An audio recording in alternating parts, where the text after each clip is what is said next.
I asked my Instagram community to ask me anything, and this is what you come up with. As resellers in the game, new or old, we all have burning questions. Questions on what, where, why, how, and if. These things always come up. I have my own questions all the time. So I've asked you guys to get some off your chest, and I'll see if I can answer them for you in my own personal way. Remember, nothing I say here is set in stone. They are all my own personal opinions, so follow at your own risk. Now, I did say the bar was pretty low when it came to questions you can ask me reselling related or otherwise, and I'll get through whatever I can. There's some questionable questions, but I'm going to answer them anyway. In no particular order, I'm just going to run through the questions as I screenshotted them and go from there. So the first question we have is from Abercrombie Antiques Art Design, the man we all know as Sean. He says, question, if you had to choose between a 20% increase in eBay sales or a 20% increase or decrease to any body part, what would you choose? Great question. Well, I would have to say a 20% increase in my No, I'm choosing a 20% permanent increase in eBay sales all day long, because when it gets to that point and my profits keep growing, if I really want to change something, decrease or increase or any otherwise, I can just pay for it. Next question is from Lee Cola Flipper. He says, have you got any plans to evolve or grow your business? I'm always trying to grow my business. I have no plan as such set in place. I am freeballing and making incremental changes as I can. As I make a bit more money, I'll invest in a bit more, I'll buy new stuff. I incorporate YouTube into my business model as well because I do earn money from it. So if I make a bit of money, I'll scale up, buy a new camera, buy new lights, buy new microphones, etc. But also when it comes to eBay, I'll buy new equipment, printers, laptops, again, lighting, packaging. So I'm always making these changes as and when. And when it comes to sourcing, I've now recently started doing auctions as well. They're a bit more pricey when it comes to paying for stuff, but it's a scale up. It's a little bit extra to add to my sourcing opportunity. So yeah, as things go, I'm always trying to push the boundaries. I'm always trying to push myself higher and higher, but I don't have a plan set in stone just yet. My only plan is to grow, grow, and grow. But I will be making a plan shortly. The next question is from Flipping Chris. Do you set yourself a spending budget limit for the month to source items? No, I can't, because if I set myself a budget and I reach that limit in the first 2 to 3 weeks and then a great deal comes up and I can't buy it because I've broken my budget, am I just going to leave it on the table? I can't do that. So if the right item comes along for the right price, I'll buy it. I don't set myself a limit or a budget because you're just limiting your growth of your resale business by doing that. Personally, again, it's all personal opinions. I wouldn't set myself a limit, no. But again, things work differently for other people. But for myself personally, no. I couldn't. Can you imagine? Next question is from Ian, the master of pieces. Question, are there any items you have regretted selling, i.e. wish you'd kept? There are many, but my main regrets that I have when selling things is always clothing, especially rare vintage clothing and clothing that holds something dear to my heart. My most recent sale was the Eminem t-shirt that most of you would have seen me banging on about for ages. We'll come back to that a bit later on. Eminem played a part in my childhood growing up, believe it or not. Yes, I listened to Eminem as a child, some of us did, and he influenced me.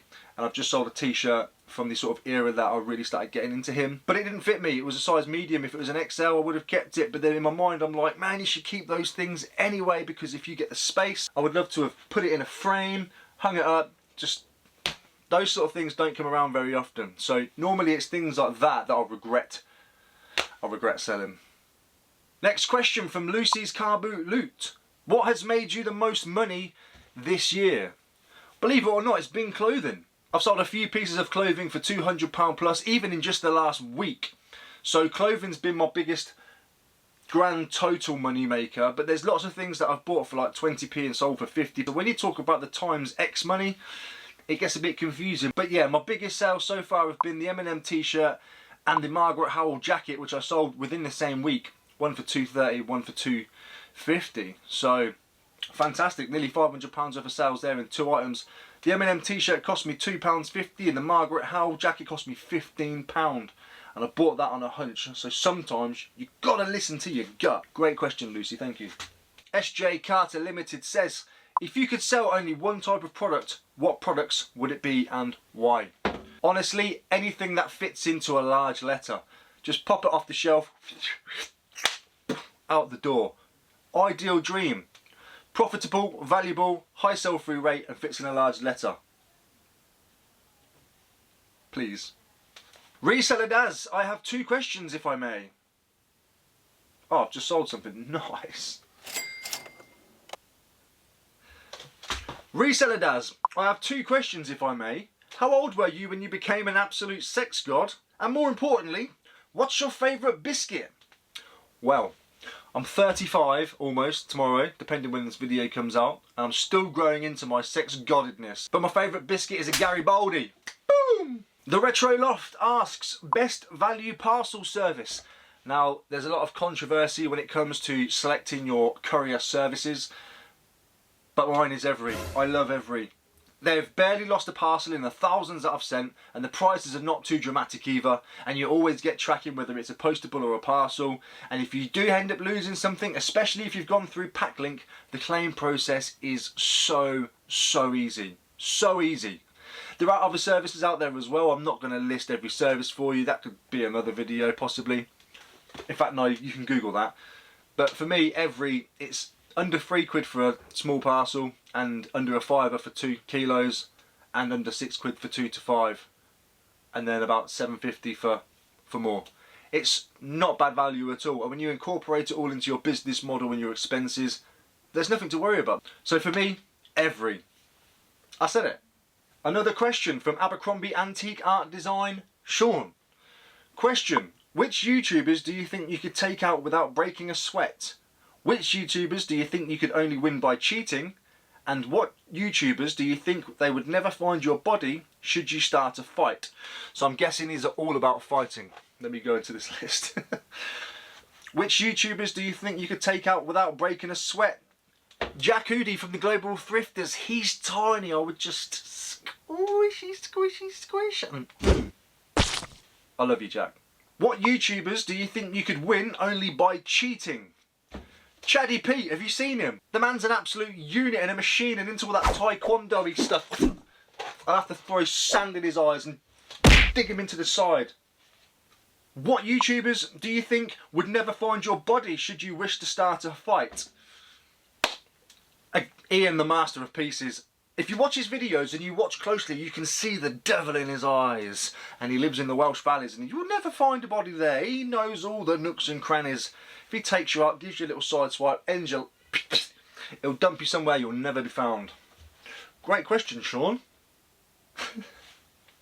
Next question from a reseller close to myself, West Berks Resell. Did you always want to be a reseller when growing up as a child?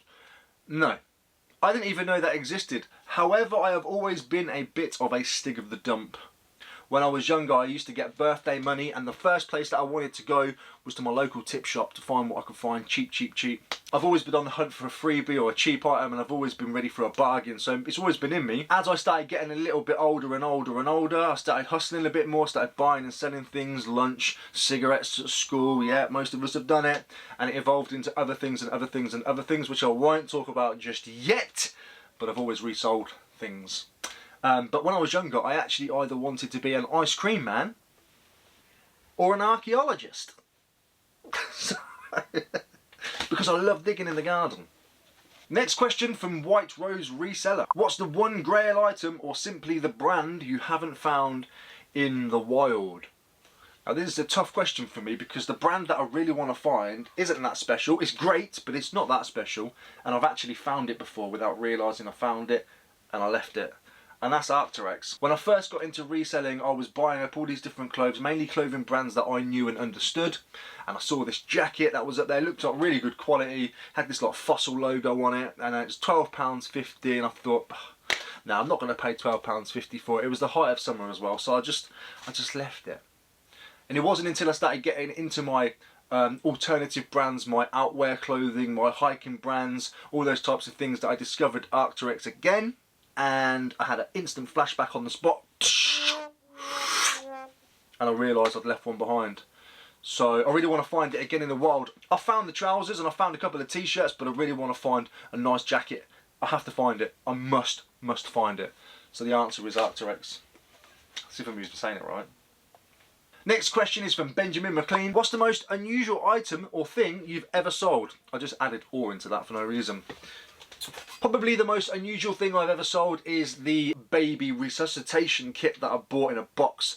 You practice your CPR on it. It's just freaky looking, it's just creepy looking, it has a weird little face, and I do believe that the model is moulded on a real person who died.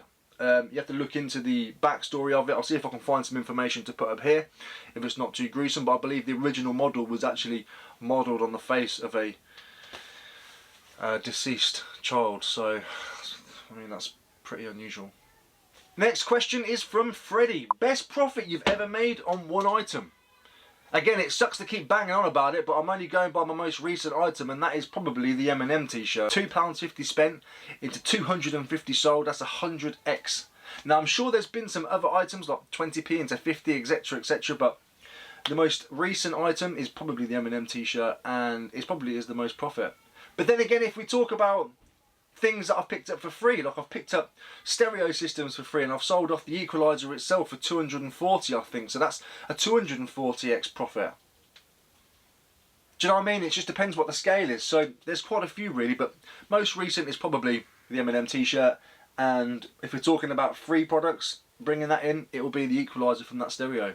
We have another question from Westbarks Resell. What's the one or more thing that you've sold because it's business, but in hindsight you really wanted to keep it?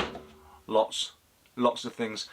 Dude, there are so many things that I buy based on gut, which means it's not even gut, based on like an emotional feeling, like I love it, I love the item, I want the item, I used to have it when I was a kid, etc, etc. I'll buy it and I'll be like, I'm going to keep this, I'm going to wear this, and then I have to sell it because business is business. Of course there's a few little perks where you can wear the things for a while and then sell it, bit of product testing if you may, but at the end of the day everything's for sale, everything has to be for sale really. There's a lot of things, man, a lot of things. Got to be strong. Business is business. Question from James Collects. When will you pay for a round? Never when you're around, because you always pay the bill. Another question from James Collects. How do you spot a fake football shirt? There are tons of ways to tell a fake football shirt, mainly by the shoddiness of it, but there's a few people in the community that will have the answer to this. I'm not a football expert, but I can spot a fake whenever I see one. Just have a little look around the community, there's always answers out there, for sure. Okay, James? 18, they come in. Next question is from Donny321. Someone starting in the reselling game, what advice would you give to them? And when do you know if you can leave your job to pursue reselling more full time? Thanks. What advice would I give people starting the reselling game? Pick something that you really truly love and you know all about, that you could sell quite easily. Something you can explain very well. Something that if there's an issue, you know how to fix it, you know how it works best with other products, etc, etc. Just pick something that you really know and hone in on that, just to get yourself going, just to get yourself used to the eBay platform, the buying process, the selling process, the listing, the shipping, the fees, the money, everything, the returns. Something just that you know, because if you don't know anything about granite, rocks and crystals and you start buying things like that, you ain't gonna have a clue. If somebody asks you a certain question, you're gonna be like, what? You need to buy something that you know that you can answer the question to. So that would be my advice if you're just getting into the game. And his second part of the question is, when do you know you can leave your job to pursue reselling more and go full time? When the reselling money matches and or outweighs your current job's income, and it happens over and over again, so you can see the repeat pattern. It's no point just getting to a point where if you're earning £1,000 a month and then you have £600, £600, £600 on eBay, and then all of a sudden one month you have £1,000 and you go, right, that's it, I'm quitting my job, because the next month might only be that £600, then you're £400 deficit. So whenever your reselling money outweighs on a consistent basis your full-time job, that's when I would think you're ready to go full-time. Of course, I would always advise that you just drop days to begin with. Drop a day here, drop a day there, keep a little bit of wage. When the time is ready, you will know. Your bubble wrap's there. Okay, cool, thank you. Oh, sorry.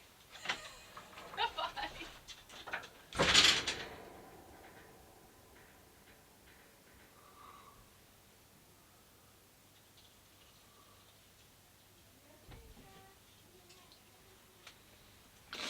Anyway, great question.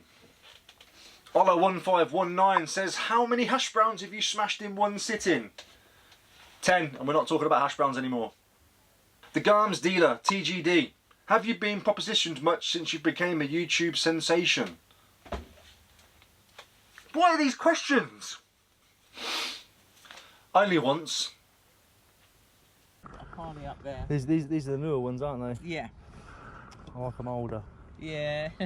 Thanks anyway, I appreciate it. It's not like your women. Hey! You never know.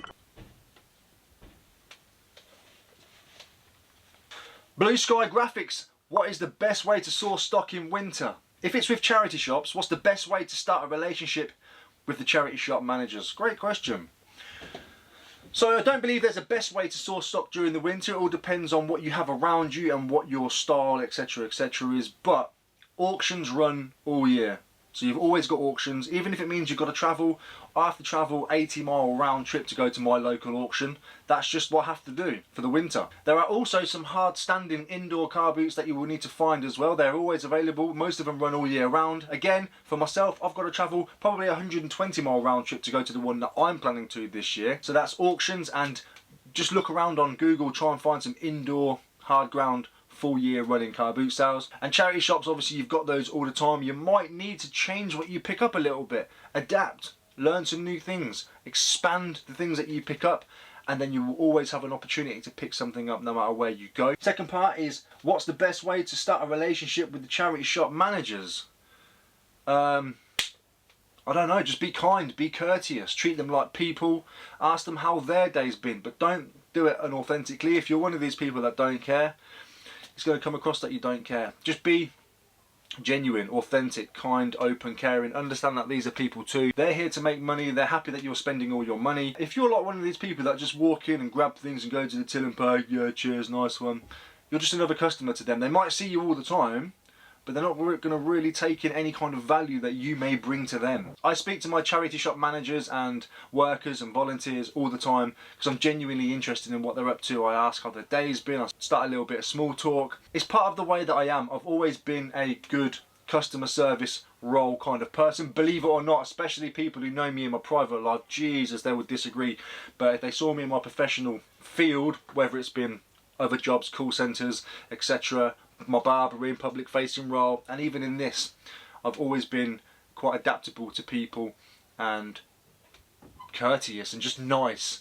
So I believe that has helped me with my building relationships with charity shop managers and things like that, and it's enabled me to grow a little bit more and know that I can ask cheekier questions like, oh, what's in the back? What have we got there? Like today, for example, I was walking past the back door, popped my head in, how you doing ladies, you alright? And what do I see hanging up? A 2007 to 2009 England top, and I bought it, £2.25. That would have gone onto the rail after I left, had I not had that relationship with my charity shop managers. I could never have gone into that back room without asking.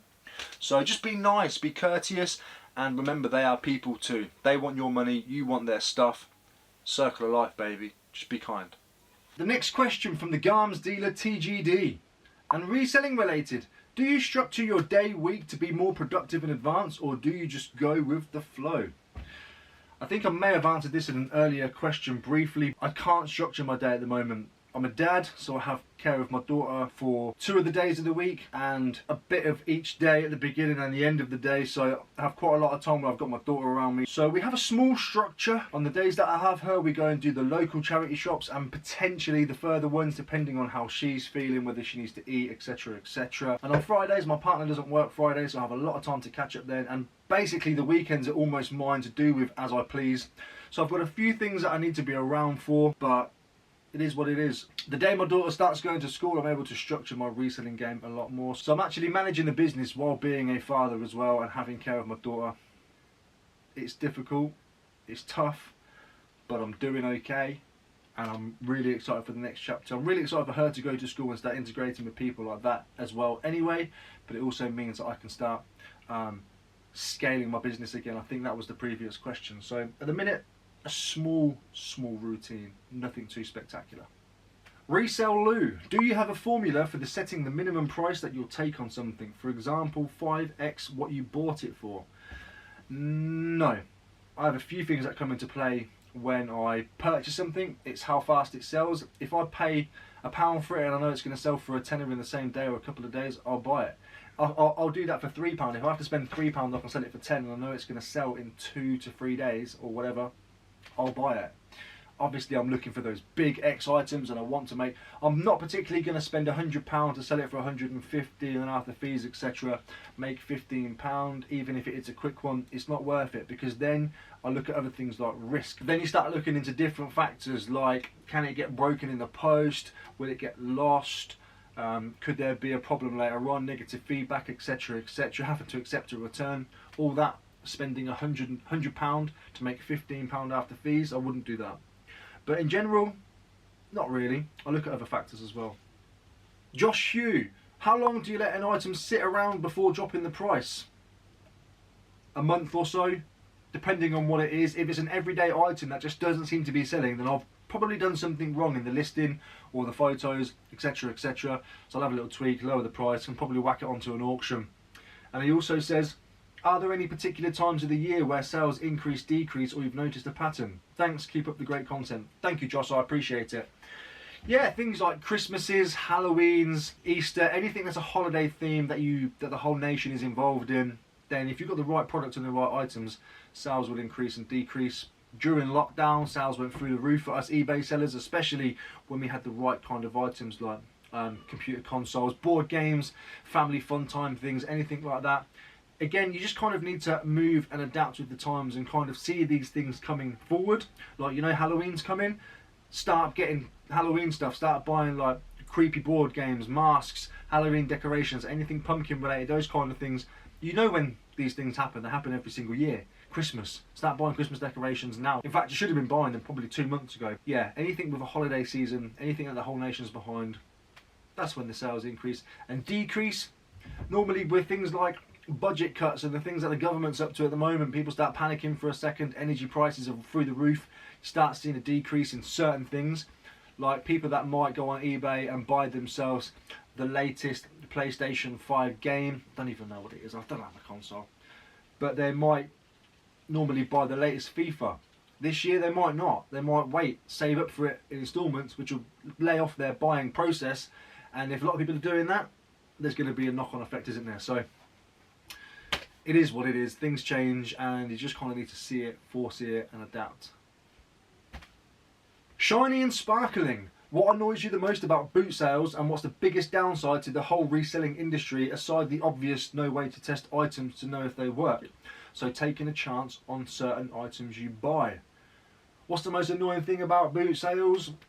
Nothing, the fact that I can't always be front of the queue. That's the only thing that annoys me about boot sales. Boot sales are great, they're fantastic, I've been going to them since I was a child, nothing annoys me. There's always going to be the odd knobhead there, then there's always going to be someone like that, but and I'm sure I've been that knobhead before. But boot sales are great. No way to test items. We actually can. Depending on how productive you want to be, you can take a little bag with you with a bunch of AA batteries, a bunch of AAA batteries, some D-cell batteries.